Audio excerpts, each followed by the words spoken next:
చాలా మంది polytechnic intermediate గురించి మాట్లాడుకున్నాం కదా. ఐటీఐ కూడా ఒక మంచి అవకాశం ఉంటుంది. ఇది వొకేషనల్ కోర్సెస్ కిందికి వస్తుంది. కూడా ఐటీఐ అంటే industrial training institute. 10th class అయిపోయిన తర్వాత ఎలాంటి ప్రవేశ పరీక్ష లేకుండా మీకు చూసుకుంటే మార్కెట్లో మనము ఈ రోజులలో చాలా ఎక్కువ ఎంప్లాయ్మెంట్ అవకాశం ఉన్నటువంటి కోర్సెస్ ఏమైనా ఉంటే మనం ఐటీఐ చెప్పుకోవచ్చు. చాలా చిన్న వయసులో గవర్నమెంట్ సెక్టర్లో కావచ్చు, స్టేట్ గవర్నమెంట్, సెంట్రల్ గవర్నమెంట్ సంబంధించిన కావచ్చు, ప్రైవేట్ సెక్టర్లో కూడా కోర్స్ కంప్లీట్ అయిపోయిన వెంటనే ఉపాధి అవకాశం అనేటటువంటి ఉన్నటువంటి కెరీర్ ఆపర్చునిటీ ఏదైనా ఉందంటే 10th క్లాస్ అయిపోయిన తర్వాత ఐటీఐ. దీంట్లో ఏంటంటే మనకు చూసుకుంటే 10th క్లాస్ అయిపోయిన తర్వాత ఎలాంటి ప్రవేశ పరీక్ష ఉండదు.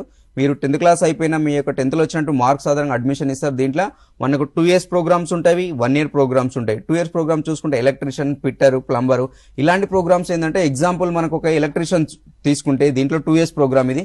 ఈ రోజులలో ఎక్కడ ఉన్నా కూడా ప్రతి ఒక్క రంగంలో కూడా వీళ్ళు అవసరం ఉంటుంది. హెల్త్ డిపార్ట్మెంట్ కావాల్సి, ఎడ్యుకేషన్ డిపార్ట్మెంట్, రైల్వే డిపార్ట్మెంట్ కూడా ప్రతి ఒక్క దగ్గర పవర్ ఎక్కడెక్కడైతే మనం జనరేట్ చేస్తున్నామో, పవర్ని ఎక్కడైతే మనం